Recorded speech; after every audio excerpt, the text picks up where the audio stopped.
that's a really good team in South Florida. We got beat by a really good team tonight. There's a reason that they're right at the top of the standings, and a lot of respect for Amir, their program, their coaching staff, and their players. That's a very good ball club, and they came in here and they beat us. It was a 5-point game. You guys have fast break momentum. How, kind of a crushing blow was that? They go on 12 or run Again, I just was saying it on the radio that what they did so well tonight was any time. I mean, they go on 11-0 run to start the game. We fight back and make it a game and cut it down to 2 or 4, and then they go on a run. Every time we went on a run tonight, I thought that they answered it. That one was obviously particularly frustrating because we actually had a rhythm with our defense. We were trying to do something a little different. We had gotten several stops in a row, and then they got going off an offensive rebound and a loose ball, actually off of a block shot that we had, and they ended up scoring.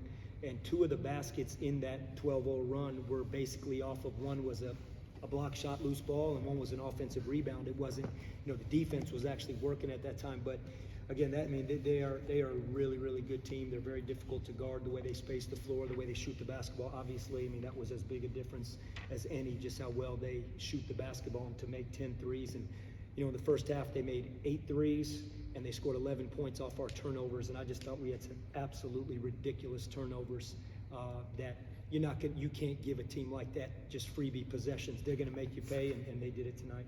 You talk about that start. Do you think part of it was you guys coming out slow, or was that just like a run that they had that just kind of happened to be at the beginning of the game? They made 3 threes. They made 3 threes quickly, and they had a big part of our game was to try and contain them in transition. I think for the game, they had 10 points in transition, and majority of them happened in the first maybe 6 minutes of the game. So you can call it, you guys can call it what you want to call it. The bottom line is it's a really good team that's 6-1 coming in here, and they made shots, and Youngblood is a terrific player. He's as good a guard as there in this league, and he got cooking in the first half, including starting the game. How do you get Ezra coming back on track right now, both rebounding and just offensive flow and everything? Yeah, obviously we talked about that, and I think it's twofold. One, it's obviously on him. It's on him. It's in terms of what he puts in to get out of what he gets out of the game, what he puts in, and he wants it more than anybody. And so I'm sure he's as frustrated as anybody. But here's the other piece of that is that teams are going to put a target on him and Brandon Johnson and R.J. Felton. And the way that target can loosen up just a little bit is if you get production from other guys. That makes it harder to zero in on him and zero in on Brandon. In the last 2 games, obviously, they've done a good job on getting at Brandon and getting at Ezra and really limiting their production. And that's one of the reasons you saw us try so many different lineups tonight, because you're searching for someone to give us something on offense to keep the floor open and not let them just zero in on Ezra, zero in on Brandon. And it's difficult because they're being physical with them, as they should, as opponents should. They're going to be physical with Brandon. They're going to be physical with Ezra. And so part of it is what they do, and that's obvious what they do. But part of it is the team has to step up to allow the floor to open up a little bit. And there were times that it started to happen tonight. Cam Hayes started to do it. And again, like you said, we cut the lead down to 5 in the second half. And in a huge transition play, we don't convert. And that was a really big play. Ben Sal had that dunk. It felt like he was going to get you guys going. What did you kind of see from him tonight in the second game? Yeah, I love his competitiveness, and he's fearless. And that's what it's about. He plays fearless. He knows, and he will learn, that we can't settle for mid-range jump shots. And we already talked about it in there. But that was us as a team as a whole. He was, he did it a few times, and we had veterans do it too.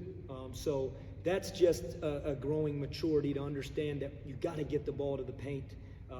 We're not a dynamic three-point shooting team right now. The numbers will tell you that. I believe we're a better three-point shooting team than our numbers say. But nobody's walking into this building and saying, hey, we got to make sure we're running them off the line the whole time. That's not how they're playing us. So with that being said, we can't settle for mid-range shots, and the guys know that.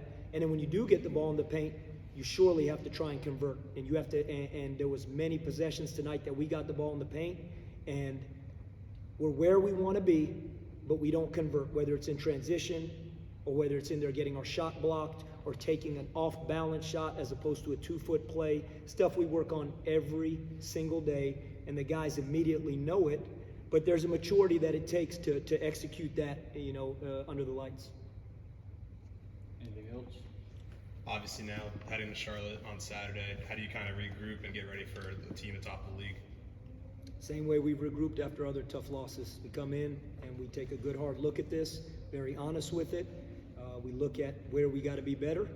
We look at areas that maybe we had some success, and we apply that immediately to going and playing the first place team on the road. Anything else, Roy? Thanks, Coach.